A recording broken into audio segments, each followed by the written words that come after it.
ភាពខុសគ្នារវាងក្តីស្រមៃនិងគោលដៅតើអ្នកធ្លាប់ឆ្ងល់ទេថាហេតុអ្វីបានជាមនុស្សភាគច្រើនមានក្តីស្រមៃដូចគ្នាប៉ុន្តែលទ្ធផល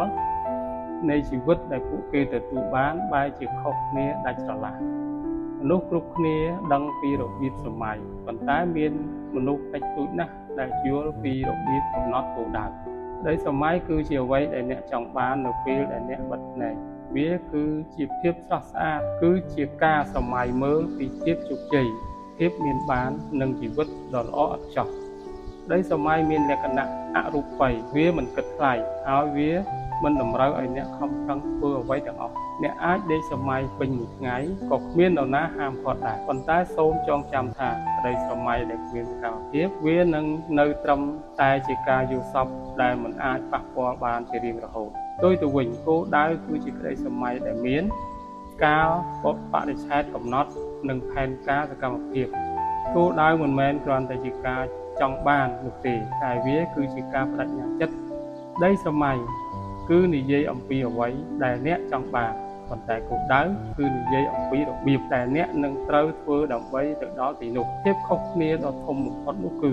ក្តីស្រមៃគឺឥតគិតថ្លៃតែគោលដៅគឺមានតម្លៃដែលត្រូវបង់តម្លៃនោះគឺការលះបង់ពេលវេលាការតស៊ូញើសឈាមនិងវិន័យយ៉ាងតឹងរ៉ឹងបំផុតក្តីស្រមៃគ្រាន់តែជាបន្ទាត់ចាប់ផ្ដើមប៉ុន្តែគោលដៅគឺជាផ្លូវដែលអ្នកត្រូវរត់កាត់ឧបសគ្គរាប់ម៉ឺនជំពូកមនុស្សដែលជោគជ័យគេមិនគ្រាន់តែអង្គុយរងចាំក្តីស្រមៃខ្លាចជាការពិតនោះទេគេចាប់យកក្តីស្រមៃនោះមកហែកជាចំណែកតូចៗរួចបង្កើតវាទៅជាគោលដៅប្រចាំថ្ងៃប្រចាំខែនិងប្រចាំឆ្នាំនៅពេលដែលអ្នកមានគោលដៅ